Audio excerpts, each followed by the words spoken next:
கர்த்தருடைய வார்த்தையை பகிர்ந்து கொள்ள கர்த்தர் கொடுத்த கிருபைக்காக நான் கர்த்தருக்கு நன்றி சொல்லுகிறேன். அல்லேலூயா. கர்த்தர் நல்லவர், அவருடைய கிருபை என்றும் உள்ளது என்று நாம் அறிந்திருக்கிறோம்.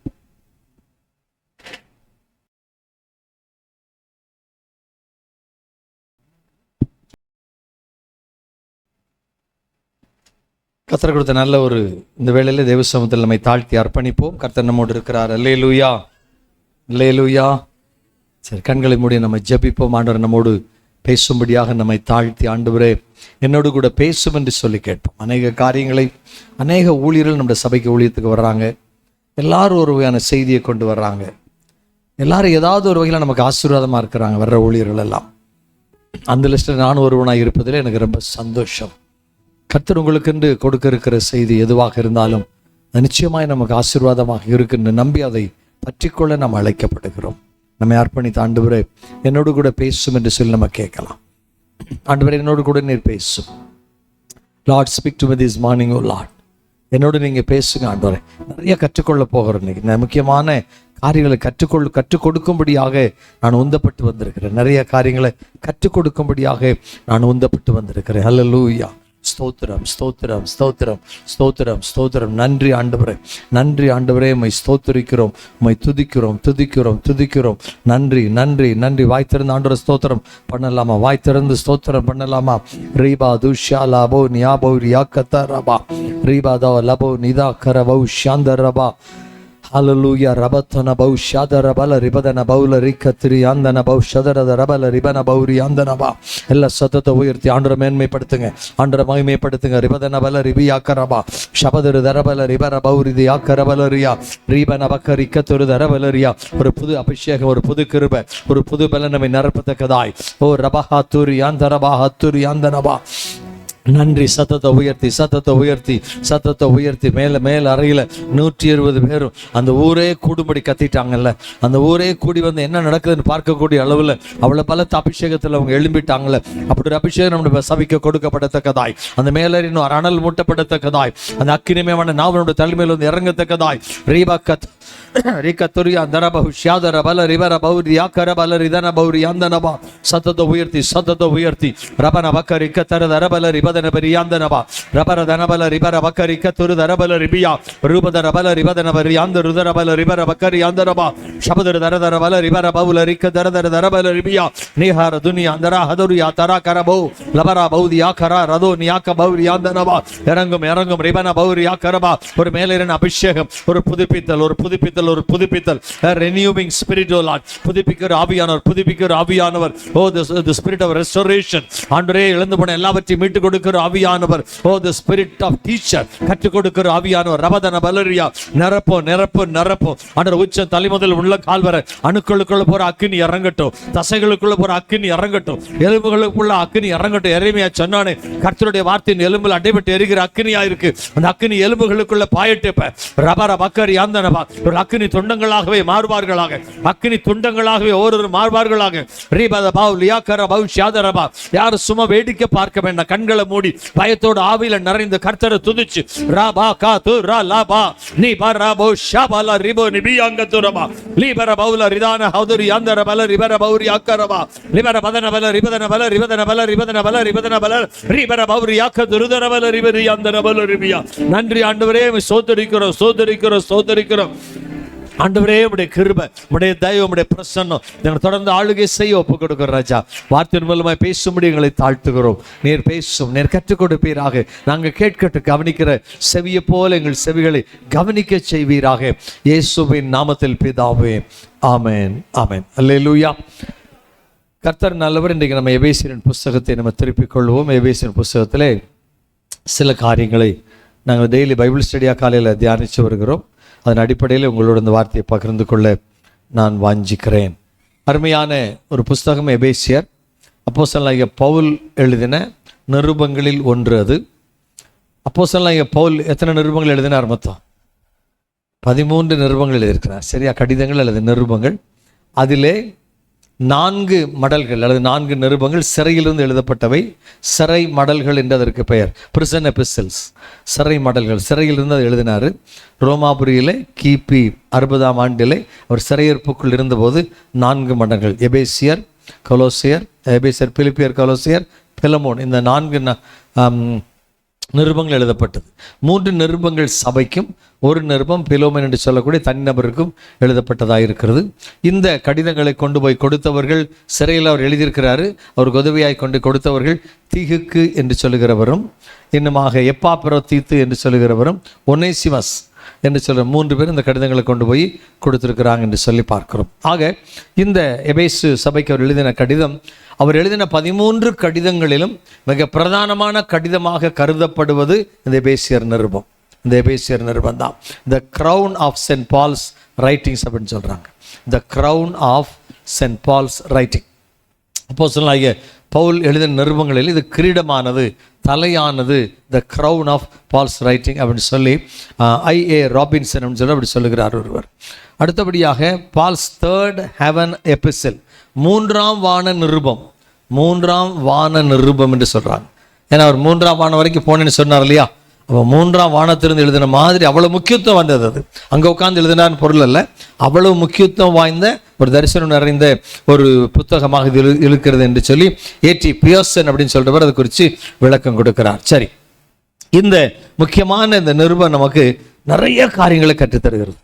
நான் இப்போ பைபிள் ஸ்டடியாக 4 அதிகாரம் முடிக்கலை, கிட்டத்தட்ட 1 மாதம் ஆச்சு, 4 அதிகாரம் முடிக்கலை. நாங்கள் இன்னும் அதிகாலையில் ஒரு 1/2 hour 20 minutes 25 minutes வரைக்கும் அந்த தியானம் இருக்குது எங்களுக்கு அதிகாலை ஜெபத்தில். அந்த நேரத்தில் நாங்கள் எத்தனை 25 நிமிஷம் கடந்திருக்கிறோம் 1 மாதத்தில். ஆனால் இன்னும் அது முடியலை. 4 அதிகாரம் இப்போ தான் முடித்து 5 அதிகாரத்துக்கு நேற்று முதல்ல தான் அடி எடுத்து வைத்திருக்கிறோம். ஆக ரொம்ப நாங்கள் ஒரு வசனமாக ஆழமாய் தியானித்து வருகிறோம். பல கமெண்ட்ரிஸ் எல்லாம் ரெஃபர் பண்ணி அதில் சில முக்கியமான காரியங்களை நம்ம கற்றுக்கொள்ள போகிறோம். இந்த 1வது வசனத்தை நம்ம வாசிக்கலாம்.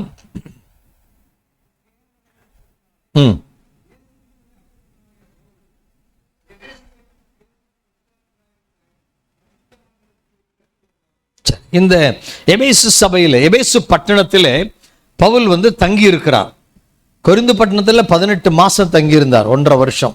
ஆனால் எபேசு பட்டணத்தில் அவர் 2 வருஷத்துக்கு மேலாக அவர் தங்கி இருந்து ஊழியம் செய்கிறார். ஒரு பெரிய அரங்கத்தில், கலை அரங்கத்தில் அவர் கர்த்தருடைய வார்த்தை பிரசங்கிச்சுக்கிட்டே இருக்கிறார். அநேகர் இயேசுவை ஏற்றுக்கொள்றாங்க. யூதர்கள் சிலரும், புறஜாதிகள் அநேகரும் இயேசுவை ஏற்றுக்கொள்றாங்க. எபேசு பட்டணம் ஒரு பெரிய பணக்கார பட்டணம். It's a rich city as well as it was a commercial city. அது ஒரு பணக்கார பட்டணம், நிறைய தனவந்தர்கள் நிறைந்த ஒரு பட்டணமும், அதே போல நிறைய வியாபார நோக்கத்தில் வந்து போகிறவருடைய ஒரு பட்டணமாக அது காணப்படுகிறது. ஆக சுற்றியுள்ள பட்டணங்களிடெல்லாம் அவங்க என்ன செய்வாங்க? பொருட்கள் வாங்க எபேசுவுக்கு வருவாங்க.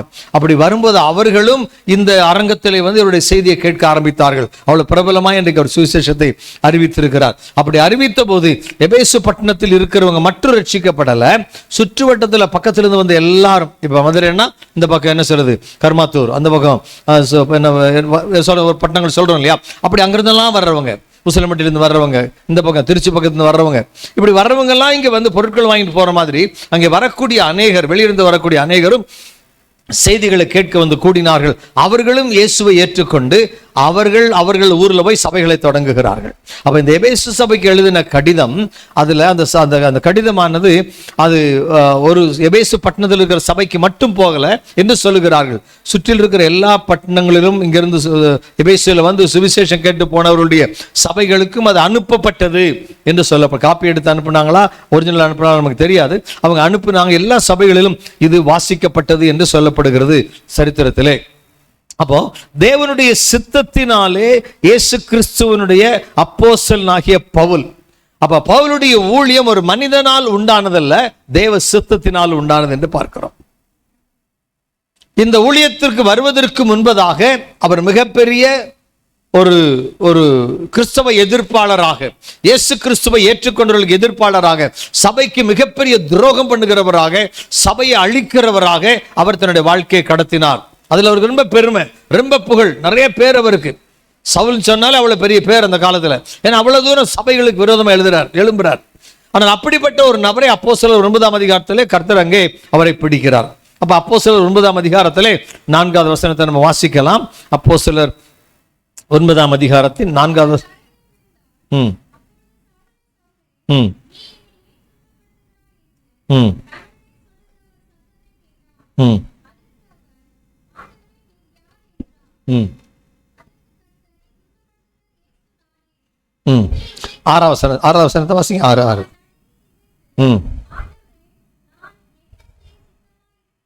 போதும். நான் என்ன செய்ய சித்தமாயிருக்கிறேன். என்றைக்கு இயேசு அவனை சந்தித்தாரோ அன்றைக்கு அவனுடைய வாழ்க்கை ஒரு ஜெப வாழ்க்கையாய் மாறிற்று.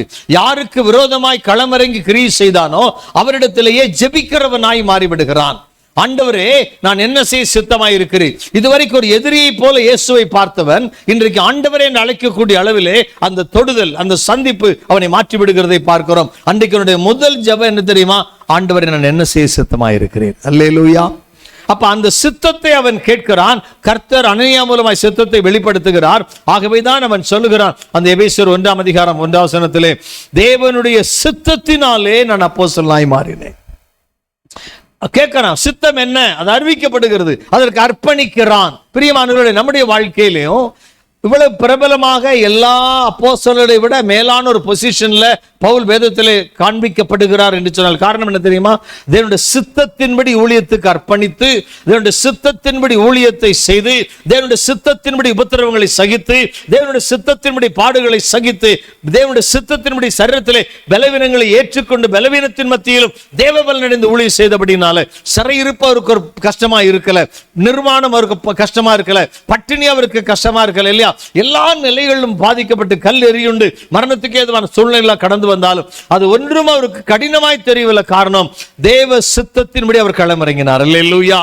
நம்முடைய வாழ்க்கையிலே, குடும்பத்திலே, பிள்ளைகளிலே, வேலை ஸ்தலங்களிலே, ஊழிய ஸ்தலங்களிலே தேவனுடைய சித்தத்தின்படி ஊழியத்திற்கோ வேலைகளுக்கோ குடும்ப காரியங்களுக்கோ நம்ம அர்ப்பணிக்கும் போது அது எவ்வளவு நெருக்கடியாக இருந்தாலும் முடிவில் நம்ம தான் ஜெயம் பெறுவோம். அல்லேலூயா.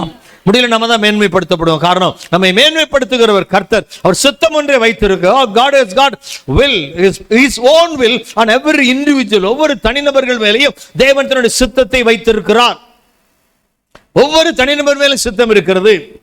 பொதுவான சித்தம் வேற. நான் முந்தைய சொல்லியிருப்பேன் உங்களுக்கு. தனிநபர் மேல ஒரு மேல சித்தம் வச்சிருக்கிறார். அந்த சித்தத்தை நிறைவேற்ற அவர் அழைப்பு கொடுக்கிறார். அந்த அழைப்புக்கு கீழ்ப்படியும் போது நமக்கு கிருபை தருகிறார். அந்த அழைப்பை நிறைவேற்ற அந்த கிருபை ரெண்டு வகையா நம்ம எபேசியர் சொல்றாங்க. எபேசியர் சொல்லும் போது ரெண்டு வகையான கிருபை சொல்றார். ஒன்னு சேவிங் கிரேஸ், இன்னொன்னு சர்விங் கிரேஸ். ரட்சிப்பதற்கேற்ற கிருபை, இன்னொன்னு தேவனுக்காக கிரியை செய்வதற்கேற்ற சேவிங் அண்ட் சர்விங். ஆண்டவருக்காக பணிவிடை செய்ய முடியாத கிரேஸ். ரெண்டு வகையான கிருபை குறித்து இங்க பேசுறாரு. அப்போ தேவனுடைய திட்டத்தின்படி அழைக்கப்பட்டவர்களுக்கு பொதுவான சேவிங் கிரேஸ் என்று சொல்லக்கூடிய நாம் ரட்சிக்கப்படுவதற்கு அடிப்படையாக இருக்கிற தேவனுடைய கிருபையை உலகம் முழுவதுக்கும் அவர் வைத்திருக்கிறார். யார் ரட்சிக்கப்பட்டாலும் கிருபையில தான் ரட்சிக்கப்படுவாங்க, வேற வழி கிடையாது. ஆனா இந்த சர்விங் கிரேஸ் என்று சொல்வது பணிவிடை, ஊழியம் செய்தல், அழைப்பை ஏற்று நடத்தல் என்று சொல்வது அந்த கிருபையானது ஒவ்வொரு தனிநபருக்கு வேறுபடுகிறது. எனக்கு சுவிசேஷ கிருபை, ஐயாவுக்கு போதக கிருபை, ஒருத்தர் வந்து சனிக்கிழமை சாயந்தரம் வரவருக்கு மிஷனரி கிருபை, சிலருக்கு குடும்பத்தில் தலைவனாக இருக்கிற கிருபை, தலைவியா இருக்கிற கிருபை, ஒரு கம்பெனியில் வேலை செய்கிற கிருபை, ஒரு தொழில் செய்கிற கிருபை. இப்படி எல்லாருக்கும் தனித்தனி அவரவர்களுடைய அழைப்புக்கும் தகுதிக்கும் செயல்பாட்டுக்கு ஏற்ற கிருபையை கர்த்தர் கொடுக்கிறார். அது சர்விங் கிரேஸ் என்று இந்த புத்தகத்தில் எழுதப்பட்டிருக்கிறது புரிந்து கொள்ள வேண்டும். அப்போ அப்போஸ்தலனாகிய பவுலை பார்க்கும்போது தேவனுடைய சித்தத்தினாலே அப்போஸ்தலனாக மாற்றப்பட்ட ஒருவர். நம்முடைய வாழ்க்கையிலே தேவ சித்தத்துக்கு எவ்வளவு முக்கியத்துவம் கொடுத்திருக்கிறோம். காலம் கடைசியாகி வந்துகிட்டே இருக்கு. நாட்கள் ரொம்ப நெருங்கி கொண்டே இருப்பதற்கு எல்லா அடையாளங்களும் இன்னைக்கு நடந்து கொண்டே இருக்கிறது. இப்படிப்பட்ட சூழலிலே நீங்களும் நானும் தேவனுடைய சித்தத்தை தாண்டி சுய சித்தத்தை நிறைவேற்ற முயற்சிப்போமையானால் முடிவு தோல்வியாக இருக்கும். தேவ சித்தத்துக்கு அர்ப்பணித்து கடின நிலைக்குள்ளே கடந்து போக வேண்டி வந்தாலும் நிச்சயமாக சித்தத்தின் முடிவிலே நாம் ஜெயம் பெற்றிருப்போம், மேன்மை பெற்றிருப்போம். நாங்களாம் முழு நேர ஊழியத்துக்கு வர்றதுக்கு முன்னாலேயும் உபத்திரப்படுத்தப்பட்டிருக்கிறேன். நான் வேலை செய்யும் போது, டாட்டாவில் பணி செய்யும் போது 7 ஆண்டுகள் கடைசி ரிசைன் பண்ணுறது 7 ஆண்டுகளுக்கு முன்னால் ரொம்ப கடினமாக நல்ல ஊழியத்தை, மிக பெரிய அளவிலான ஊழியத்தை செய்யும்படி கர்த்தர் வாசல் திறந்தார். அந்த நேரங்களில் ரொம்ப உபத்திரப்படுத்தப்பட்டோம். அடிக்கிறதுக்கு, கொல்றதுக்கு, கொலை செய்யறது எல்லாமே ஒளிந்திருந்து பல முயற்சிகள் எடுத்தேன். எப்படியாவது கம்பெனியிலிருந்து டிஸ்மிஸ் பண்ண வச்சிடணுன்றதுல தீவிரமாக இருந்தவர்களாக இருக்கிறாங்க. முகத்துக்கு முகம் பேசினவங்க இருக்கிறாங்க. ஆனாலும் கூட அதையெல்லாம் தாங்க முடிந்தது என்று சொன்னால் தேவ சித்தத்துக்கு அர்ப்பணித்ததுனாலதான். அன்றைக்கு சோர்ந்து போகல. முழு நேர ஊழியத்துக்கு வந்த பிறகு வந்து ஒரு 2 மாசத்துல ஒரு பெரிய போதகர் சொன்னார் என்கிட்ட. அந்த போதகர் ஊரெல்லாம் சொல்ல விரும்பல. நல்ல ஒரு பெந்தேகோஸ்தே போதகர், வெள்ளை சட்டை வெள்ளை வேஷ்டி போட்டு நான் கடந்து கொண்ட ஒரு கூட்டத்தில் அவர் இருந்தார். நிறைய ஊழியர்கள் அங்கே இருந்தாங்க. எல்லாம் முடிஞ்ச பிறகு உட்காந்து பேசிக்கிட்டு இருக்கிறோம். அப்போ என்ன, நான் புதுசு தானே ஊருக்கு, இங்கே அவங்களுக்கெல்லாம் இல்லையா? மதுரை சொந்த ஊராக இருந்தாலும் அவங்களுக்கு நான் புதுசு. ஆகவே நீங்கள் பிரதர் நீங்கள் எங்கேருந்து வந்திருக்கிறீங்க, என்ன செய்கிறீங்க? நான் சொன்ன இந்த மாதிரி வேலை செஞ்சேன் பாஸ்டர், நான் ஆண்டவர் அழைச்சார் ஊழியத்துக்கு வந்திருக்கிறேன். என்ன ஊழியத்துக்கு வந்த? சுவிசேஷ ஊழியத்துக்கு. என்கிட்ட அவர் முதல்ல சொன்ன ஒரு வார்த்தை, மதுரையில் எந்த சுவிசேஷம் உருப்படியாக இருந்ததில்லை. அல்லேலூயா. நான் சுவிசேஷ ஊழியத்திற்கு வந்திருக்கிறேன்னு சொல்லி, நல்லது வாங்க நாங்கள் உங்களுக்கு ஜெபிக்கிறோம் செய்யுங்க அப்படின்னு சொல்லி அப்படி சொல்கிறத விட்டு அவர் என்ன சொல்லார் தெரியுமா? மதுரையில் எந்த சுவிசேஷனும் உருப்பட்டது கிடையாது. என்ன பாஸ்டர் இப்படி சொல்லிட்டீங்க, ஊழியத்துக்கு முதல்ல வந்திருக்க உற்சாகப்படுத்தான் பேசுகிறேன். நான் ஓப்பனாக கேட்டேன். அவர் சொன்ன காரியம் வித்தியாசமாக இருந்தது. எங்களுக்கு சபை இருக்குது, எனக்கு ஒரு உபத்திரம்னா என் சபை என் பின்னால் நிற்கும். சுவிசேஷனா உனக்கு உபத்திரம்னா யார் நிற்பா? உன் மனைவி மட்டும்தான் பின்னால் நிற்பாங்க. இதே வார்த்தையை சொன்னார். அல்லேலூயா. நிறைய உபத்திரங்களும் கடந்து வந்தோம். ஆனால் மனைவி இருக்கிறாளோ இல்லையோ, கர்த்தர் எங்களோட இருந்தார். சபை இருந்துச்சோ இல்லையோ, கர்த்தர் எங்களோட கூட இருந்தார். இன்றைக்கும் உபத்திரங்களை சந்திக்கிறோம், இன்றைக்கும் அவமானப்படுத்தி பேசுறாங்க, இன்றைக்கும் சபைதோறும் என்னை குறித்து குறை சொல்லிக் கொண்டே இருக்கிறாங்க. இப்ப சமீபத்தில் கூட நான் கேள்விப்பட்டேன், குறிப்பிட்ட ஒரு நபர் என்ன பிரதர் உங்களை பற்றி சொல்லிட்டாளுகிறாருன்னு ஒரு பாஸ்டர் என்கிட்ட சொல்றாரு. எனக்கு பயங்கர கோவம் வந்துருச்சு. ஏன்னா அவர் எங்கள் ஊழியத்தில் வளர்ந்தவர். அல்லேலூயா. ரொம்ப கோவம் வந்துருச்சு. சரி போய் நேரடியாக கேட்டு ஒரு கிழிச்சிடலான்னு மனசில் ஒரு பயங்கரமான ஒரு மாம்ச உந்துதல். முழங்கால் போட்டு ஜெபிச்சு, ஆண்டவரே உள்ள அப்படி சொல்லு, துடிக்குது எனக்கு, அவனுக்கு எவ்வளோ நன்மை செஞ்சிருப்பேன் இந்த ஊழியத்தில் நான் என்ன ரொம்ப துடிச்சவன். ஆண்டவர் முழங்கால் போட்டு ஆண்டு சொன்னார், நான் பார்த்துக்கிறேன், நீ சும்மா இருட்டார். அல்லேலூயா. அடக்கி கொள்ள வைத்து பாருங்க. அதுதான் தேவ சுத்தம்னு அப்படித்தான் இருக்கும். நம்ம நினைச்சதை பேச முடியாது, நினைச்ச மாதிரி திட்ட முடியாது, நினைச்ச மாதிரி செய்ய முடியாது, நினைச்ச மாதிரி அடிக்கலாம் முடியாது, வந்தாலும் வெறி வந்தாலும் செய்ய முடியாது. ஏன்னா தேவ சித்தம் அதற்கு அப்பாற்பட்டது. இவையெல்லாவற்றுக்கு மேலான தேவ சித்தம். அது பரலோகத்தோடு தொடர்புடையது. தேவனுடைய சித்தம் தேவனோடு தொடர்புடையது, தேவனுடைய சித்தம் பரலோகத்தோடு தொடர்புடையது. அல்லேலூயா. அதனால மாம்சத்துக்கு ஏற்ற கிரியைகளை செய்வதற்கு அந்த சித்தம் விடாது. ஒருவேளை அப்படி நான் ஜெபிக்காம போய் மாம்சத்தில் பேசியிருந்தேன்னா நான் பெரிய முட்டாளாய் மாறி இருந்திருப்பேன், அறிவீனனாய் புத்தியீனனாய் மாறி இருந்திருப்பேன். ஒரு வாரம் கழிச்சா ரொம்ப யோசனை, நல்லது ஆண்டவரே என்னை விடாம காத்ததற்காக ஸ்தோத்திரம். ஆமென், நன்றி. பொறுமையோடு இருப்போம். இது நிறைய கற்றுத்தராங்க. இதுல ரொம்ப பொறுமையோடு இருக்கணுமா, நம்ம நீடிய பொறுமையோடு இருக்கணுமா. அப்ப அப்படியெல்லாம் நம்ம இருக்கும்போதுதான் தேவ சித்தம் நம்மிலும் நிறைவேறும், நம் மூலமாயும் நிறைவேறும். The will of God will be fulfilled in my life and through my life. என்னிலும் என் மூலமாகவும் தேவ சித்தத்தை நிறைவேற்றுவார். அப்படித்தான் பவுல் தன்னுடைய ஊழியத்தை தொடங்கினார். எங்க கடிதம் எழுதுகிறார்? எபேசுவிலே கிறிஸ்து இயேசுவுக்குள் விசுவாசிகளாக இருக்கிற பரிசுத்தவான்களுக்கு கடிதம் எழுதுகிறார். கடிதம் யாருக்கு? டு தி செயின்ட்ஸ், பரிசுத்தவான்களுக்கு எழுதுகிறார். சாதாரண புது விசுவாசிக்கல, அதாவது இயேசு கிறிஸ்துவை ஏற்றுக்கொள்ளாதவங்களுக்கு எழுதப்பட்ட கடிதம் அல்ல. 2-3 வருஷம் ஊழியம் செஞ்சு சபை உருவாகி 5 வருஷம் கழிச்சு தான் எழுதுறாரு. ஏறத்தாழ 55-56 வருஷங்கள் தான் கிபியில தான் அவர் அங்கே ஊழியம் செய்கிறார். அதுக்கு பிறகு 60 தான் சிறையிலிருந்து எழுத, கிட்டத்தட்ட 5 வருடங்கள் கழித்து கடிதம் எழுதப்படுகிறது. அப்ப 5 வருஷத்துல சபை நல்ல வளர்ச்சி அடைந்திருக்கிறது, நல்ல மூத்த விசுவாசிகள் இருக்கிறாங்க அங்க. அப்படிப்பட்டவர்களுக்கு எழுதுகிற கடிதம் தான் இது. ஆக இயேசுவுக்குள், கிறிஸ்து இயேசுவுக்குள் விசுவாசிகளா இருக்கிற பரிசுத்தவான்களுக்கு எழுதுகிறதாவது. இப்ப அதுல முக்கியமாக 3வது வசனத்துக்கு நம்ம வந்துருவோம். 3வது வசனத்தை வாசிக்கலாம். எபேசியர் 1:3.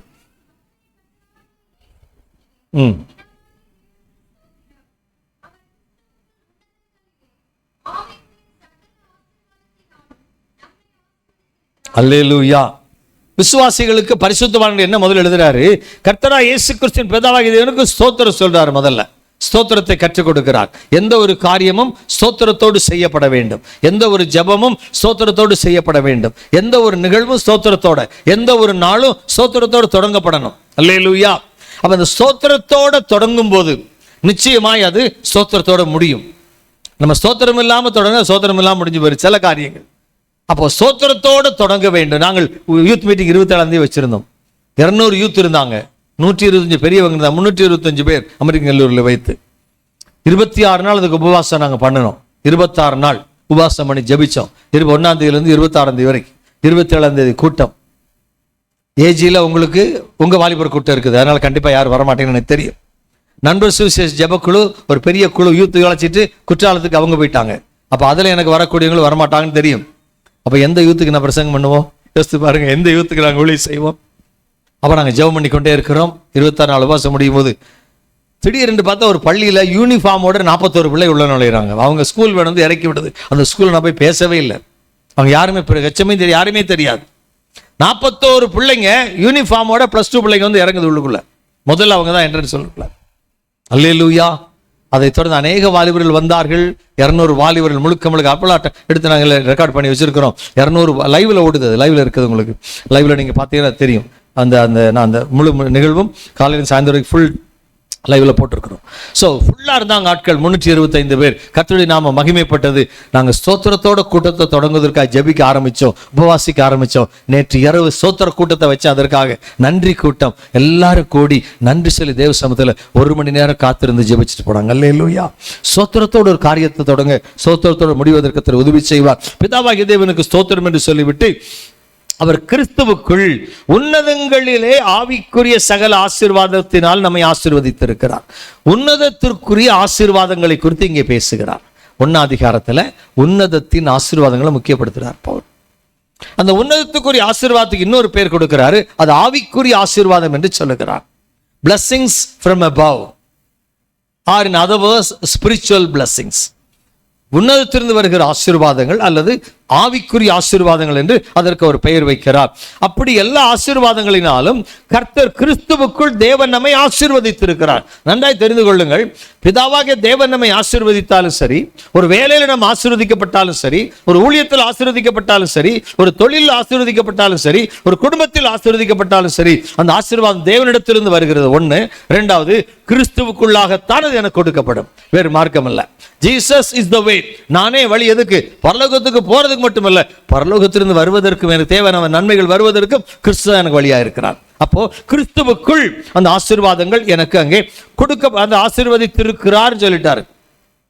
ஏற்கனவே பிரசன்ட் பெர்ஃபெக்டன்ஸ் ஆசீர்வதித்திருக்கிறார், நம்மளை ஏற்கனவே ஆசீர்வதிச்சிருக்கிறார் என்பதை அங்கே தெளிவுபடுத்துகிறார். இந்த ஆசீர்வாதங்களை பவுலுங்க லிஸ்ட் போடுறார் பின்னால.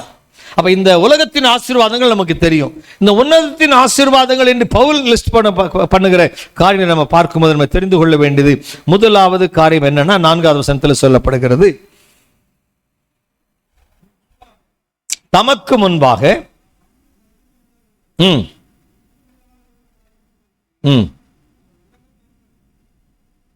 தோற்றத்துக்கு முன்னே பார்த்தீங்களா, உன்னதங்களுக்கு ஒரு ஆசீர்வாதம் கிறிஸ்துவுக்குள் தான் வருதுன்னு சொன்னேன். முதல் ஆசீர்வாதம் பாருங்க, கிறிஸ்துவுக்குள் தான் நமக்கு வருகிறது. கிறிஸ்துவுக்குள் நம்மை என்ன செஞ்சிருக்கிறார்? தெரிந்து கொண்டிருக்கிறார். God the Father has chosen us to be his children in Christ. கிறிஸ்துவுக்குள்ளாக பிதாவாகிய தேவன் நம்மை தெரிந்து கொண்டிருக்கிறார். We are chosen. நம்ம தேவனால் தெரிந்து கொள்ளப்பட்டவர்கள். இப்ப நம்ம என்ன சொல்றோம்? நான் இயேசுவை ஏற்றுக்கொண்டேன் சொல்றோமா இல்லையா?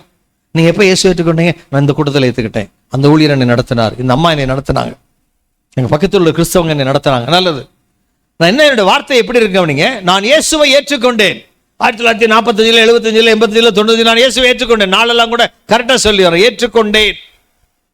அப்படி என்ன அர்த்தம்? நான் இயேசுவை ஏற்றுக்கொண்டேன் என்றும், நான் அவரை தொழுது கொள்ளும்படி அவரை தெய்வமாக தெரிந்து கொண்டேன் என்றும் அதிலே பொருள் வருகிறது. ஆனா ஆண்டவர் என்ன சொல்றாரு? கிறிஸ்துவுக்குள் தேவன் என்னை தெரிந்து கொண்டார் என்று சொல்லி பார்க்கிறோம். நல்ல ஒரு வசனத்துக்கு துணை உள்ள வசனம் இருக்கிறது. யோவான் எழுதின சுவிசேஷம் 15ஆம் அதிகாரத்தின் 16வது வசனம்.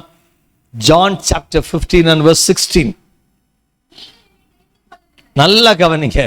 இப்பதான் சொன்ன நம்ம தெரிஞ்சுக்கிட்டோம், நான் ஏத்துக்கிட்டேன், நான் கிறிஸ்தவன், நான் அந்த சபைக்கு போறேன், நான் சுயமங்க. ஆனா அங்க என்ன சொல்றாரு? நீங்கள் என்னை, நீங்க சொல்ற மாதிரி நீ ஒன்னுனே தெரிஞ்சுக்கல, நீங்கள் என்னை தெரிந்து கொள்ளவில்லை, நான் தான் உங்களை தெரிந்து கொண்டேன். It's me who has chosen you. நான் தான் உன்னை தெரிந்து, நீ ஒன்னு தெரிஞ்சுக்கல, அதுக்குள்ள ஞான அறிவுல உனக்கு இல்ல. ஆனா நீ என்னை தெரிந்து கொள்ளும்படி நான் உன்மேல் கிருபை வைத்தேன். அப்ப இந்த தெரிந்து கொள்ளுதல் இன்னைக்கு நேற்று நடக்கல, பிறந்த பிறகு தெரிந்து கொள்ளுதல் நடக்கல. ஏதோ ஒரு கூட்டத்தில் ரட்சிக்கப்பட்டனே, அந்த கூட்டத்திலிருந்து என் தெரிந்து கொள்ளுதல் நிறைவேறல. மாறாக என் தெரிந்து கொள்ளுதல் உலக தோற்றத்துக்கு முன்னதாக இருக்கிறது. Even before the formation of the world, உலக தோற்றத்துக்கு முன்னதாக கிறிஸ்துவுக்குள் பிதாவாகிய தேவனை தெரிந்து கொண்டார். அந்த தெரிந்து கொள்ளுதலை என்ற ஒரு நாள் நிறைவேற்றினார், அவ்வளவுதான். அப்போ நீங்கள் என்னை தெரிந்து கொள்ளவில்லை, நான் உங்களை தெரிந்து கொண்டேன். வாசிங்க அதை அப்படியே.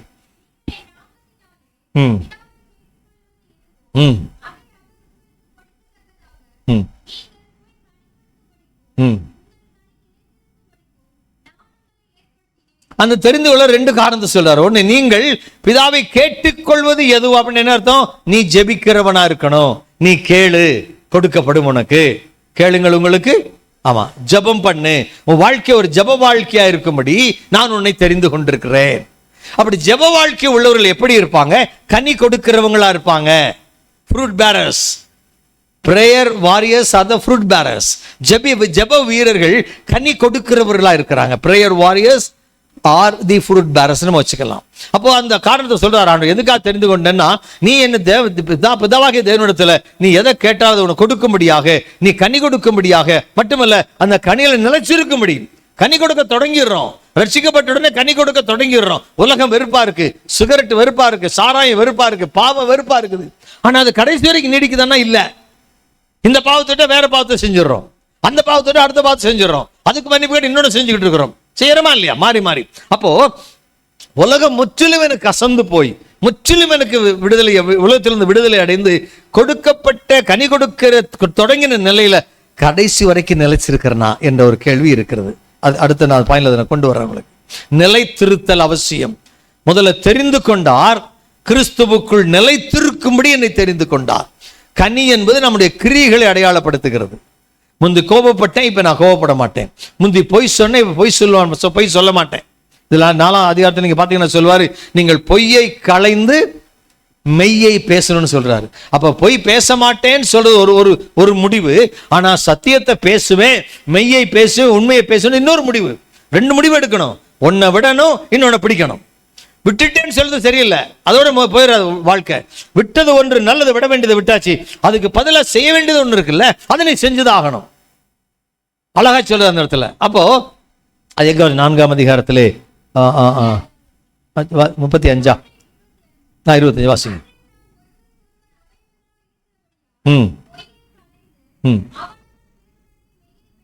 பொய்யை களைந்து விடு, அதுக்காக நீ அழைக்கப்பட்டிருக்கிறாய். அதோட அல்ல, உன் அழைப்பு பொய்யை களைந்து விடுவது மட்டுமல்ல, மெய்யை பேசும்படி நீ அழைக்கப்படுகிறாய். பொய் சொல்லாம இருப்பேன்றது ஒரு முடிவு, ஆனா உண்மையைத்தான் பேசுவேன்றது அதை விட மேலான முடிவு. அல்லேலூயா. இந்த 2 முடிவு எடுக்கணும். அதே மாதிரி அடுத்த 28வது வசனத்துல வாசிங்க.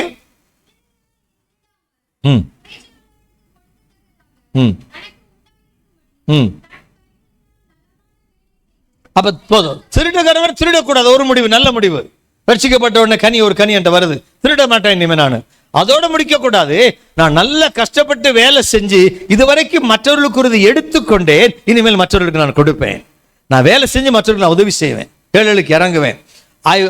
I was taking someone else, என்ன சொல்றது, ஒரு பொசிஷன் இல்லாட்டி blessings நான் களவாண்டிக்கிட்டு இருந்தேன், திருடி கொண்டிருந்தேன். இப்பொழுதோ நான் திருட மாட்டேன், ரட்சிக்கப்பட்ட உடனே நான் அதை முடிவெடுத்திருக்கிறேன், கனி கொடுக்க முன் வந்திருக்கிறேன். அதோடு நின்று விட மாட்டேன், நல்ல கனிகளை கொடுப்பேன். அது என்னன்னா, நான் உழைச்சி வேலை செஞ்சு சம்பாதிச்சு நான் மட்டுமில்ல பிறருக்கும் ஆசீர்வாதமாயிருப்பேன். மற்றொரு எடுத்த நான் இப்பொழுது மற்றவர்களுக்கு கொடுக்க முன் வருகிறேன். 29வது வசனம்.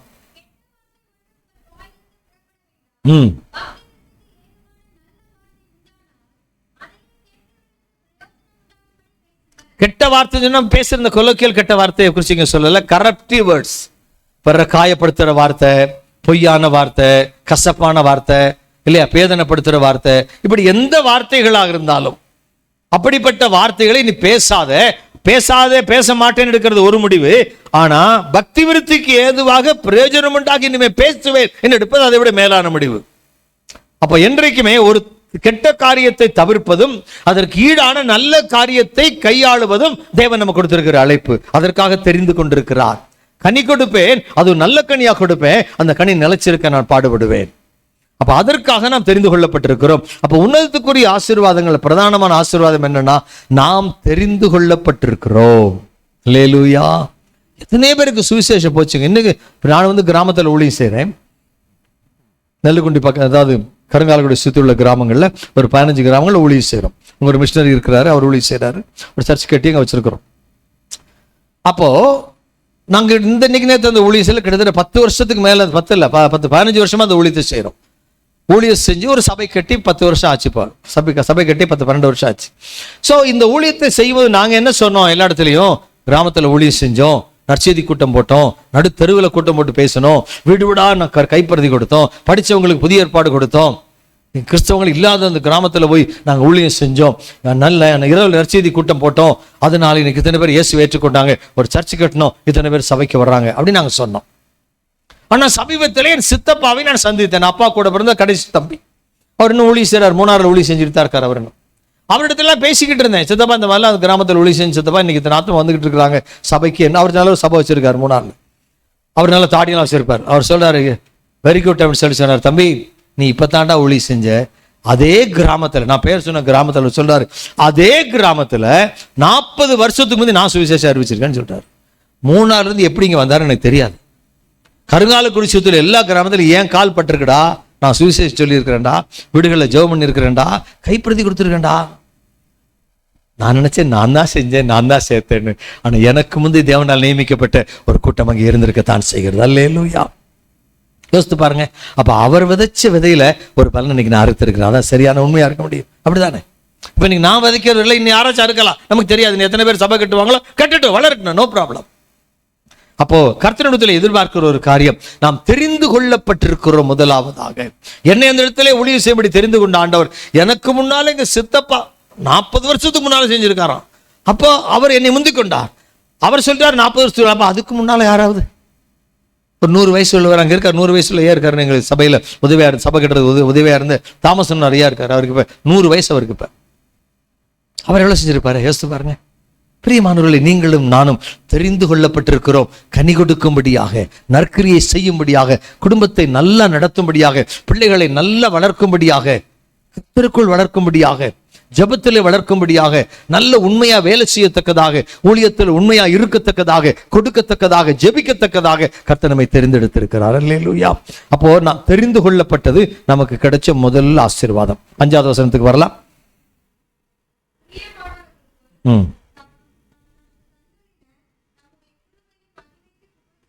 போதும். கிருபை அடுத்த ஆசீர்வாதம். உன்னதத்தின் ஆசீர்வாதம் என்னது? கிருபை. இந்த தெரிந்து கொள்ளுதல் எவ்வளவு விலை கொடுத்தாலும் நம்ம வாங்க முடியாது இல்லையா? ஒருவேளை இன்னைக்கு வேலைக்கு வர்றவங்களாம் லஞ்சம் கொடுத்து வந்துடுறாங்க, தெரிந்து கொள்ளப்படுறாங்க, லஞ்சம் கொடுத்து வந்துடுறாங்க, கம்யூனிட்டி அடிப்படையில் உள்ள வர்றாங்க, ரிசர்வேஷன்ல வர்றாங்க, லஞ்சம் கொடுத்து வர்றாங்களா இல்லையா? அதெல்லாம் ஒரு உண்மையான தெரிந்து கொள்ளுதல் அல்ல, விலை கொடுத்து வாங்கப்படக்கூடிய காரியங்கள் தான். ஆனா பரலோகத்தின் தெரிந்து கொள்ளுதல் ஒரு நாளும் எந்த அநீதிக்கு உட்படவே படாது, எந்த அநியாயத்துக்கு உட்படவே படாது, எந்த மாய்மாலத்துக்கு உட்படாது. அங்க பார்ஷியாலிட்டி இருக்காது. அல்லேலூயா. தேவன் தெரிந்து கொள்ளுதலில் பார்ஷியாலிட்டி இருக்கவே இருக்காது. நம்ம முழுமையா நம்பல ஆண்டவர். அல்லேலூயா. அப்போ தெரிந்து கொண்டவர் 2வது என்ன செய்யறாராம்? பரலோகத்திலிருந்து நமக்கு கிருபை என்கிற ஆசீர்வாதத்தை அவர் கொடுக்கிறார். கிருபை என்கிற ஆசீர்வாதம். கிருபை என்பது ஒரு ஆசீர்வாதம். அதான் நம்ம முதல்ல சொன்ன இந்த கிருபையை பார்க்கும்போது 2 வகையான கிருபைன்னு சொல்லிட்டு, இந்த கிருபை ரட்சிக்கப்படுவதற்கு ஏதுவான கிருபை, சேவிங் கிரேஸ். இந்த இடத்துல சொல்லப்படுற கிருபை சேவிங் கிரேஸ், ரட்சிப்புக்கு ஏற்ற கிருபை. இது நான் விசுவாசத்தினாலே, கிருபையினாலே விசுவாசத்தை கொண்டு ரட்சிக்கப்படுகிறேன். இப்ப கிருபை யாருடையது? இந்த இடத்துல தேவனுடையது. விசுவாசம் யாருடையது? வாங்க, விசுவாசம் யாருடையது? நம்முடையது. அப்படின்னு நம்ம நினைக்கிறோம். ஆனால் வேதம் தெளிவாய் சொல்கிறது, உங்களுடைய ரட்சிப்பு உங்களுக்கு எந்த உரிமையும் கிடையாது. காரணம், விசுவாசம் உன்னுடையதுன்னு நீ சொல்லுகிறாய். ஆனால் 1 கொரிந்தியர் 12ஆம் அதிகாரத்தில் சொல்லப்பட்ட வரங்களில் ஒரு வரம் விசுவாசம் என்ற வரம் என்று சொல்லுகிறது இல்லையா? அந்த விசுவாசம் என்ற கனியை, அந்த விசுவாசம் என்ற வரத்தை நான் என்னிலே உருவாக்கல, அது எனக்குள்ள உருவானது அல்ல, அது தேவனால் எனக்குள்ளே வைக்கப்பட்டிருக்கிறது. அல்லேலூயா. அப்போ என்னுடைய விசுவாசத்தினாலே ரட்சிக்கப்படவில்லை, தேவனுடைய கிருபையினாலே அவர் எனக்கு தந்த விசுவாசத்தின் அடிப்படையில் நான் ரட்சிக்கப்பட்டிருக்கிறேன். அப்ப நான் ஒண்ணுமே இல்லை. அதுக்கு சொல்றாங்க, ஒருவனும் பெருமை பாராட்டாதபடி இது உங்களால் உண்டானதில்லை, தேவனுடைய ஈவு. அப்ப ஏன் விசுவாசத்தை சொல்லி பெருமை பாராட்ட எனக்கு அங்க உரிமை இல்லை. I don't have any right or authority to have pride on that. நான் என் விசுவாசத்தினால. அநேகர் சொல்லுங்க, அந்த பிள்ளையை பாரு, இந்த பிள்ளையை பாரு, அவன் நல்லா இருக்கான், எவ்வளவு ஒரு விசுவாசியா இருக்கான், எவ்வளவு பாடுறான், எவ்வளவு துதிக்காரு, நீ அப்படி இருக்க மாட்டேன்றியே. அது உங்களுக்கு தேவன் கொடுத்த கிருபைங்க. உங்க பிள்ளைக்கு அந்த கிருபை கிடைக்க ஜெபம் பண்ணுங்க. ஏன் அந்த பிள்ளை மாதிரி நீங்க கம்பேர் பண்றீங்க? அவன் ரட்சிக்கப்பட்ட உண்மைதான், நல்லவன் தான், நான் இல்லைன்னு சொல்லல. ஆனா அந்த நல்லவனாய் இருப்பதும் ரட்சிக்கப்படுவதும் விசுவாசியா இருப்பதும் தேவனுக்கு அடுத்த பங்களிப்பு, அவனுக்கு கொடுத்த கிருபை. நீங்க அந்த பிள்ளையோட கம்பேர் பண்ணி உங்க பிள்ளைய பேசாதீங்க. நீங்க சொல்லுங்க, நீ ரட்சிக்கப்படுவதற்கு நான் ஜெபிக்கிறேன், நீ விசுவாசிக்க நான் ஜெபிக்க போறேன், நீ ஜெபம் பண்ணு. யாரும் என்னைக்குமே பிள்ளைகள் குடும்பத்தை மற்றவங்கள்ட்ட கம்பேர் பண்ணி பேசி பழகவே பழகாது. ரொம்ப சத்தியமான 100% சத்தியமான உண்மை. என் குடும்பத்தில் ரொம்ப ஸ்ட்ராங்கா ஸ்ட்ரிக்டா இருப்பேன். அதுல என்னுடைய மனைவியை வேற எந்த பெண்ணோட நான் கம்பேர் பண்ணி இது வரைக்கும், எங்களுக்கு திருமணம் முடிந்து 40வது ஆண்டு முடிய போகுது.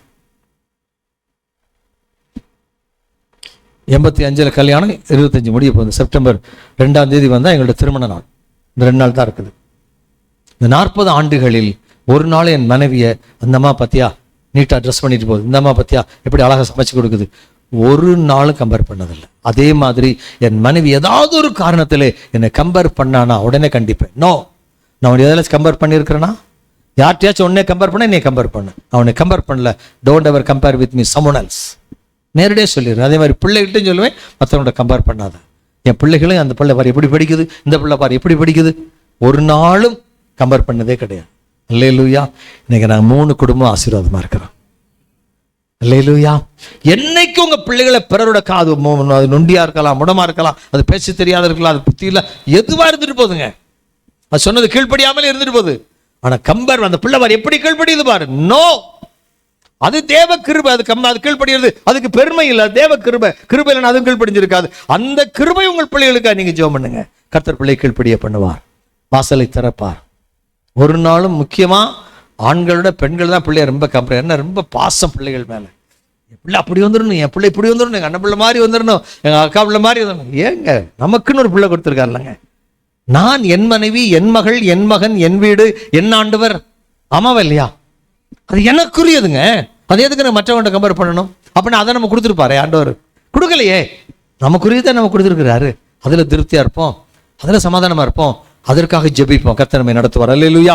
சரி, இப்ப பார்க்கிறோம் கிருபை. இது சேவிங் கிரேஸ் என்று சொல்லி பார்க்கிறோம். ரட்சிப்புக்கு ஏற்ற கிருபையாக இது இங்கே கணக்கில் எடுக்கப்படுகிறதை நாம் பார்க்கிறோம். அந்த கிருபை தான் என்ன ரட்சிப்புக்குள்ள நடத்துவதற்கான காரியத்தை அங்கே செய்கிறதை பார்க்கிறோம். அப்ப கிருபை என்பது நமக்கு கொடுக்கப்பட்ட இரண்டாவது ஒரு ஆசீர்வாதம், உன்னதத்தின் ஆசீர்வாதம். அதே இதுல 2ஆம் அதிகாரம் எபேசியர் 2:8-9 வசனங்களை வாசிங்க. அதுக்கு பதில் கொடுக்கிறார்.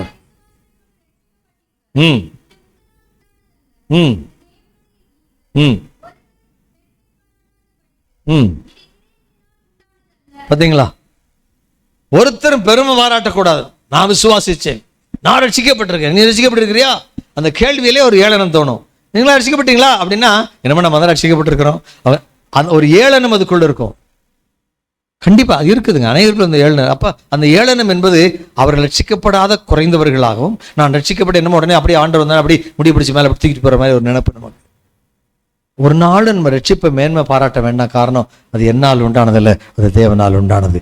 என்னை ரட்சிக்க நம்ம யாரை கேட்கிறோமோ ரட்சிக்கப்பட்டியான்னு, அவனை விட மோசமான பாவியா இருந்தா நம்மளை தூக்குனார்ல, அவனை தூக்க மாட்டாரா? அப்ப ரட்சிக்கப்படாதவங்களை பார்த்து உங்க ரட்சிப்புக்காக நான் ஜெபிக்கிறேன்னு சொல்லுங்க. அது நல்ல வார்த்தையாக இருக்கு. ரட்சிக்கப்பட்டிருக்கியா? ஏன் ரட்சிக்கப்படல? உங்க அப்பா அம்மா சொல்லிருக்கலையா? No no no no, very sorry.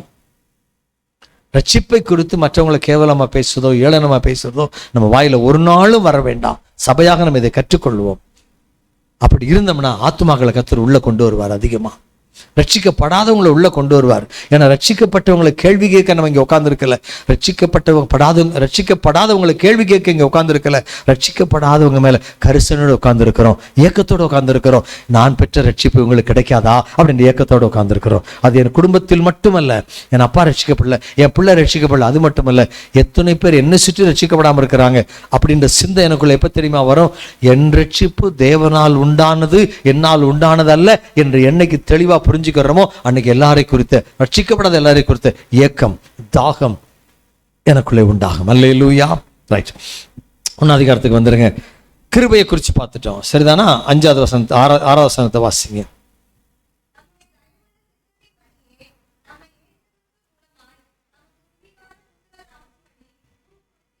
சரி, அடுத்தது சுவிகார புத்திரத்துவத்தை நம்ம கொடுக்கிறோம். சுவிகார புத்திரத்துவம், அடாப்ஷன் சொல்றாங்க. பிள்ளையை தத்தெடுக்கிறது, பிள்ளையை தத்தெடுக்கிற மாதிரி. ஒரு பிள்ளையை தத்தெடுத்தா இன்னைக்கு அரசாங்க சட்டத்தின்படி ஒரு குழந்தை சட்டப்படி தத்தெடுக்கிறதா இருந்தா நிறைய டாக்குமெண்ட்லாம் சைன் பண்ணணும். தத்தெடுக்கக்கூடியவர் வசதி உள்ளவராக இருக்கணும், அந்த குழந்தையை வளர்க்கறதுக்கு அன்புள்ளவங்களா இருக்கணும். வீடெல்லாம் பார்ப்பாங்க. குறிப்பிட்ட ஒரு ஊர்ல ஒரு போதகர், அவங்க குழந்தை ரொம்ப நாளும் இல்லை, அவங்க 2 பேரும் பேசி அவங்க ஒரு குழந்தை, 2 பேருமே அவங்க பைபிள் காலேஜ் முடிச்சவங்க, அவங்க ஒரு குழந்தைய தத்தெடுக்கிறாங்கன்னா அந்த இடத்துல தத்தெடுக்கும் போது இல்லை, பட் அவங்கள தத்தெடுப்பது நான் உதவி பண்ண அவ்வளவுதான். அப்போ அந்த தத்தெடுக்கும் போது அவங்க சொன்னாங்கன்ட்டு நிறைய டாக்குமெண்ட் கேட்குறாங்கய்யா அப்படின்னு சொன்னாங்க. ஏஜ் இத்தனை ஏஜ் குரூப்ல இருந்தால் தான் கொடுப்பாங்க. நீ 65 வயசுல தத்தெடுத்த விட மாட்டாங்க. 65 வயசுல 2 வயசு குழந்தைய தத்துறதெல்லாம் விட மாட்டாங்க, உன்னால் வளர்க்க முடியாது அதுக்கு பிறகு. அப்போ குறிப்பிட்ட அந்த பேரண்டல் ஏஜுக்குள்ள இருக்கணும், அதுக்கேற்ற சொத்து சுகம் இருக்கணும், வீடு இருக்கணும், அந்த பிள்ளை நடத்தக்கூடிய அன்பு இருக்கணும், படிப்பு வசதிலாம் இருக்கணும், எல்லாம் வந்து வீட்டில் வந்து பார்ப்பாங்க. கேரளா நடந்த நிகழ்ச்சி, நான் அது அவருக்கு தத்தெடுக்கிறதுக்கெல்லாம் முயற்சி பண்ணிட்டாரு. ஒரு அம்மா, சபையில் இருக்கிற அம்மா, இடமே இல்லை, அவங்களுக்கு சொந்த இடமே கிடையாது, ஏழைகள். அவங்களுக்கு ஒரு அம்மா வந்து 2 சென்ட் இடமோ 5 சென்ட் இடமோ அவங்களுக்கு கொடுத்துருக்குது, இந்த பிள்ளையை தத்தெடுக்குதுன்னு கொடுத்துருக்குது, டாக்குமெண்ட் காமிக்கிறதுக்கு பத்திரம் போட்டு கொடுத்துருச்சு. பணம் கொடுக்க முடியாது, ரொம்ப சீப்பாக கொடுத்துருக்கு. அவங்க சபை போதகர் தான், அந்த இடத்துல 10 லட்சம் சென்ட் போதுன்னா அந்த அம்மா 1 லட்சத்துக்கு கொடுத்துருக்குது. 5 சென்ட்டுக்கு 5 லட்சமாவது கொடுக்கணும்ல, அது கொடுக்க வேண்டிய காசு இல்லை, பகுதி கொடுத்துருக்குறாங்க. இப்போ நான் கொஞ்சம் அமௌண்ட் எனக்கு கேள்விப்பட்டு நான் சபைக்கு ஊழியத்துக்கு போனேன், கன்வென்ஷனுக்கு. இங்கே வந்து மதுரை வந்து அவர் கொஞ்சம் அமௌண்ட் நான் அனுப்பிவிட்டேன். அப்போ நிறைய ஃபார்மாலிட்டி இருக்குது. பிள்ளைய முன்குறிச்சாச்சு, இந்த பிள்ளை முடிவு பண்ணியாச்சு, இப்போ டாக்குமெண்டேஷன் நடந்துகிட்டு இருக்குது. இதுக்கடையில் இந்த பிள்ளை வேற யாருக்கும் போக முடியாது, ஏன்னா எனக்குன்னு உறுதிப்படுத்தப்பட்டாச்சு. ஒரு அட்வான்ஸ் கொடுத்தாலும் நமக்கு தெரியாது, ஆனால் டாக்குமெண்டேஷன் நடந்துகிட்டு இருக்குது. இப்போ வந்து எல்லாம் வெரிஃபை பண்ணிட்டு போயிட்டாங்க, இந்த பிள்ளை உங்களுக்கு முடிவாயிருச்சு. டாக்குமெண்ட்லாம் சைன் பண்ண பிறகு குழந்தை வீட்டுக்குள்ள வரும். அது வரைக்கும் அந்த குழந்தை என்னுடைய குழந்தை தான், தத்து எடுத்துக்கிறதுக்கு எல்லா முயற்சியும் முடிச்சாச்சா இல்லையா? அது என்னத்தான் வரப்போகுது, சந்தேகம் இருக்குதா? சந்தேகமே இல்லை. ஆனால் இன்னும் முழுசா வந்துருச்சா? வரவும் இல்லை. பிள்ளை எனக்கு தாண்டதுல சந்தேகமும் இல்லை, ஆனால் இன்னும் வரலன்றது அங்கே ஊர்ஜிதமும் கிடையாது, வந்தா தான் உண்டு. ரெண்டு கெட்ட நிலைமை தான், 2 கெட்ட நிலைமைன்றோம். இதுதான் இங்கே வருது ஆவிக்குரிய வாழ்க்கையில். நான் புத்திர சுவிகாரம் அடையும்படி எனக்கு கிருபை செய்கிறார், இந்த உலகத்தில் வாழும் போதே எனக்கு புத்திர சுவிகாரத்தை கொடுத்து விடுகிறார். கொடுத்துட்டாரு. ஆனா இப்ப தேவனுடைய பிள்ளை தான், ஆனா பரலோகம் போனா தான் என்னுடைய புத்திர சுவிகாரம் பூரணப்படுகிறது. அந்த பிள்ளை இந்த வீட்டுக்குள்ள அடி எடுத்து வச்சா தான் சொந்தம். அதுக்கு பிறகு இவங்க என்ன இறந்தாலும் சொத்து பிறந்த பிள்ளை தான் வரப்போகுது, எத்தனை கோடி இருந்தாலும். அது வரைக்கும் அது வராது, டாக்குமெண்டேஷன் நடந்துகிட்டு இருக்கு. பிள்ளை வீட்டுக்குள்ள வர்றேன்னு உடனே வந்துடாது. அப்போ நான் இந்த உலகத்திலே புத்திர சுவிகாரத்தை பெற்றுக்கொள்வது தேவனுடைய உன்னதத்தின் ஆசீர்வாதம். ஆனா இன்னும் உன்னதத்துக்கு நான் போல, இங்கதான் இருக்கிறேன். நீங்களும் நானும் புத்திர சுவிகாரத்தை பெற்றவர்கள். நான் அதை குறித்து 2வது சர்வீஸில் அடாப்ஷனை மட்டும் பற்றி தான் பேச போறேன். 2வது சர்வீஸில் பழைய ஏற்பாட்டில் அடாப்ஷனை பற்றி என்ன சொல்லுது, புதிய ஏற்பாட்டில் புத்திர சுவிகாரத்தை என்ன சொல்லுது, என்னென்ன வழிமுறைகள், பலனெல்லாம் என்ன என்று திட்டமாய் தெளிவாய் அதை குறித்து நல்ல ஒரு செய்தியை நான் வச்சிருக்கிறேன். புத்திர சுவிகாரத்தை குறித்து 2nd சர்வீஸில் பேச முடிஞ்சவங்க பாஸ்டர் சொன்ன மாதிரி அதை குறிப்பிடுங்க. உங்களுக்கு என்னைக்கு பிரயோஜனமாக இருந்து கேளுங்க, ஆசீர்வாதமாக இருக்கும். அப்போ அந்த புத்திர சுவிகாரத்தை தம்முடைய தயவுள்ள சித்தத்தின்படியே, அப்ப நம்ம புத்திர சுவிகாரம் உள்ளவராய் மாறுவது யாருடைய சித்தம்? தேவனுடைய தயவுள்ள சித்தம். சித்தத்திலே பாருங்க, தயவுள்ள சித்தம் வேறன்னு வச்சிருக்காங்க. தயவுள்ள சித்தத்தின்படியே தம்ம இயேசு கிறிஸ்து மூலமாக, அது இயேசு கிறிஸ்துக்குள்ளதான் தமக்கு புத்திர சுவிகாராகும்படி தேவன் நம்மை முன்குறித்திருக்கிறார். தேவன் நம்மை முன்குறித்திருக்கிறார். அல்லேலூயா.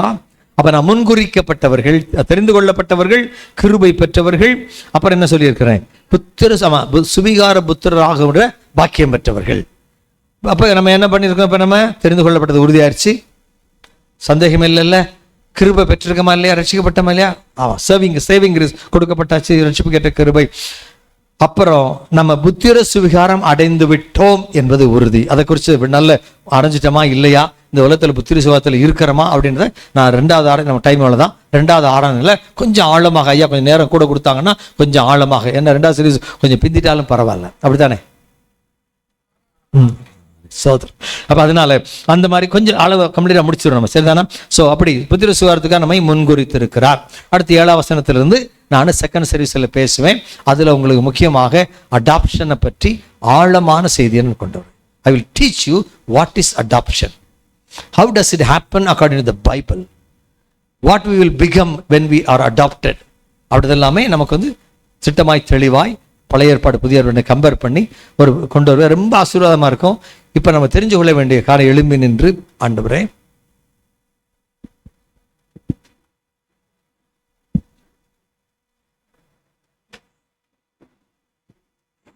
எழும்பி நின்று நம்முடைய விசுவாசத்தை பலப்படுத்துகிற ஒரு நேரம். விசுவாசத்தை பலப்படுத்துகிற நேரம். என்ன பலப்படுத்துகிற நேரம்னா, நான் தெரிந்து கொள்ளப்பட்டிருக்கிறேன், நான் அவரை தெரிந்து கொள்ளவில்லை, அவர் என்னை தெரிந்து கொண்டிருக்கிறார். அது ஏன் தெரிந்து கொண்டார்? நீங்க 3ஆம் வசனத்துல 2 காரியம் சொல்றாங்க. அதாவது என்ன சொல்றாங்க? 4ஆம் வசனத்துல அன்பில் பரிசுத்தமுள்ளா இருக்கு, குற்றமில்லாத இருக்கு, நம்மை தெரிந்து கொண்டார். அதோட 2nd சர்வீஸ்ல கொஞ்சம் கூட ஆழமா போறேன். அப்போ நாம் தெரிந்து கொள்ளப்பட்டிருக்கிறோம். யாரால தெரிந்து கொள்ளப்பட்டிருக்கிறோம்? ஏதோ ஒரு கம்பெனியால அல்ல, ஏதோ ஒரு அரசாங்கத்தில் வேலை பார்க்க அரசாங்கத்தால் அல்ல, பரலோகத்தால் நான் தெரிந்து கொள்ளப்பட்டிருக்கிறேன். பரலோகத்தின் தேவனாகிய பிதாவினால் நான் தெரிந்து கொள்ளப்பட்டிருக்கிறேன். இதை நீங்கள் அறிக்கை பண்ணி அடிக்கடி பேசணும். நீங்கள் அப்படி பரலோகத்தால் தெரிந்து கொள்ளப்பட்டு அவருடைய பிள்ளையாக இருக்கிறவங்க அடிக்கடி அறிக்கை பண்ணினீங்கன்னா பிசாசு உங்கள் மேலே உரிமை கொள்ள முடியாது. அடிக்கடி நான் சொல்றேன், I belong to Christ, I belong to heaven, I belong to God the Father. நான் பிதாவாகிய தேவனுக்கு சொந்தமானவன், கிறிஸ்துவுக்குள்ள தேவனுக்கு சொந்தமானவன். அப்போ என்னுடைய சொந்தம் பாராட்டுதல் எங்கே இருக்குது? பரலோகத்தில் இருக்கிறது. அப்போ பிசாசு நம்மகிட்ட சொந்தம் பாராட்ட நெருங்க முடியாது. ஏன்னா நான் அடிக்கடி அறிக்கை பண்ணுறேன் விசுவாசத்தை. அடிக்கடி நான் விசுவாசத்தோடு அறிக்கை செய்கிறேன், I belong to heaven, I belong to Christ. Hallelujah. இரண்டாவதாக, என்னை ரட்சிப்புக்குள்ளே அவர் கிருபையினால் நிறைத்திருக்கிறார். ரட்சிப்புக்கு ஏற்ற கிருபையினால் நிறைத்து என்னை ரட்சிக்க வச்சுட்டார். நல்லா கவனிங்க, ரட்சிக்கப்பட்டு விட்டேன். ஆமாவா இல்லையா? முடிஞ்சு போச்சா? அதோட இல்லை, ரட்சிக்கப்பட்டு கொண்டே இருக்கிறேன். I was saved and I am being saved and one day I will be saved. அது ரெண்டே நான் அர்த்தத்தில் கொண்டு வருவேன். நான் ரட்சிக்கப்பட்டுட்டேன், இன்னும் அன்றாட ரட்சிக்கப்பட்டு கொண்டே இருக்கிறேன், முடிவிலே ரட்சிக்கப்படுவேன். அது எதுனா ரெண்டாவது மீட்பு, அது பரலோகத்தில் போய் சேர்றது. அதுக்கெல்லாம் வசனங்கள் இருக்குது நமக்கு அப்படியே. அப்போது இந்த விசுவாசம் எனக்குள்ளே வர வேண்டும். மூன்றாவதாக, நான் தேவனுடைய பிள்ளை. தேவனுடைய பிள்ளை யாராவது தொட முடியுமாங்க? யாராவது தொட முடியுமா? கண்டிப்பாக சத்துரு மேற்கொள்ள முடியாது. சத்துரு மேற்கொள்ளவே முடியாது. பிசாசுக்கு பயப்படாதீங்க, தைரியமாக இருங்க. பயப்படாதீங்க, தைரியமாக இருங்க. பயப்பட வைப்பான், நம்மளை பயம் காட்டுவான், பயம் காட்டுவான். எந்த காரியம் கொண்டு பயப்படாதீங்க. சொல்லுங்க, நான் தேவனுடைய பிள்ளை. எப்படி மாறினேன்? இயேசுவின் ரத்தத்தால் மாறினேன். நான் என்னை நீ தொற்றுவ, வாடா பார்ப்போம். பிசாசுக்கு எதிர்த்து நில்லுங்கள், அப்பொழுது உங்களை விட்டு ஓடி போவான். அப்படி கண்களை மூடி. என்ன பாட்டு சொல்றீங்க?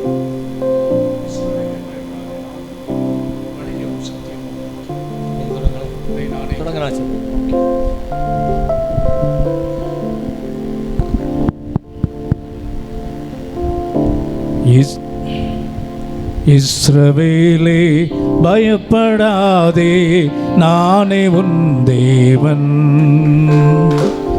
இஸ்ரவேலே பயப்படாதே, நானே உன் தேவன். வழியும் சத்தியமும் ஜீவனும் நானே. வழியும் சத்தியமும்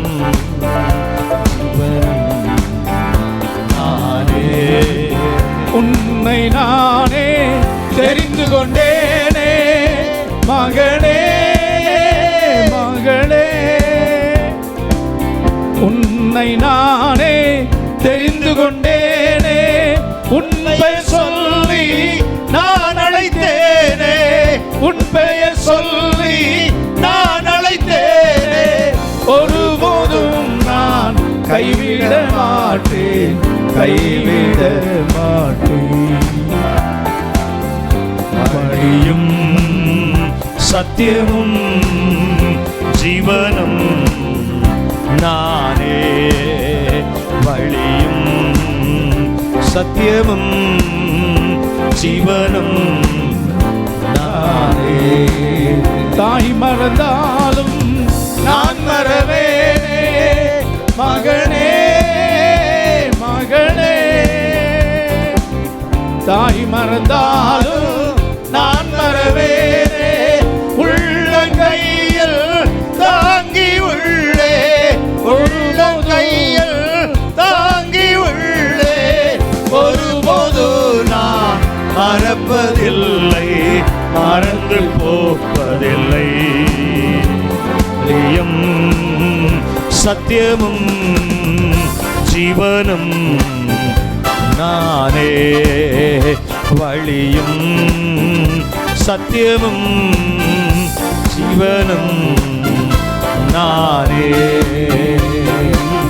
தீயின் நடுவே நீ நடந்தாலும் எரிந்து நீயும் போக மாட்டாய். தீயின் நடுவே நீ நடந்தாலும் எரிந்து நீயும் போக மாட்டாய். ஆறுகளை நீ கடக்கும் போது மூழ்கி போக மாட்டாய். வழியும் சத்தியமும் ஜீவனும் நானே. வழியோ சத்தியமோ ஜீவனோ நானே. நல்ல கரங்களை தட்டி ஆவியில நிறைந்த ஆண்டவரே, நீர் என்னை தெரிந்து கொண்டீர், நான் நம்மை தெரிந்து கொள்ளல. என் தாய் மறந்தால் நீர் என்னை மறப்பதில்லை. ஆண்டவர், நான் வழி தப்பி போவதில்லை, நான் வீழ்ந்து போவதில்லை. சத்துரு ஒரு நாள் என்னை ஜெயிக்க முடியாது. நான் தேவனோடு கூட இருக்கும்படி தெரிந்து கொள்ளப்பட்டவன், தேவனுடைய பிள்ளையாய் தெரிந்து கொள்ளப்பட்டவன், கிருபைக்கு தெரிந்து கொள்ளப்பட்டவன், புத்திர சுவிகாரத்துக்கு தெரிந்து கொள்ளப்பட்டவன். ஆகவே I belong to God the Father. நான் கிறிஸ்துவுக்குள்ளாய் தேவனுக்கு சொந்தமானவன், தேவனுக்கு சொந்தமானவள். பொல்லாத பிசாசை, பொல்லாத அந்தகாரமே, பொல்லாத சுயமே, பொல்லாத பயமே, பொல்லாத இயலாமையே, பொல்லாத இப்படிப்பட்ட மாம்சீக கிரியைகளை இயேசுவின் நாமத்தில் எங்களை விட்டு, என்னை விட்டு, வீட்டை விட்டு, எல்லைகளை விட்டு வெளியேறி போ, வெளியேறி போ, வெளியேறி போ. நான் பலவான், நான் பலவாட்டி, நான் பலவான், நான் பலவாட்டி, நான் ஆசீர்வதிக்கப்பட்டவன், நான் ஆசீர்வதிக்கப்பட்டவள். உன்னதத்தின் ஆசீர்வாதத்தால் நான் நிரம்பி இருக்கிறேன், உன்னதத்தின் ஆசீர்வாதத்தால் நான் நிரம்பி இருக்கிறேன். ஷாபாலா ராகா துராபா நீ போலா ராதா நீகா துராலாபா ஷாபாலா ரபோ நிபியாகாரா ரிந்தனா பௌஷாகதரபல ரிபோனியாகதரபா. அப்படி ஆண்டவர் சமத்துல ஒப்பு கொடுத்துடலாமா?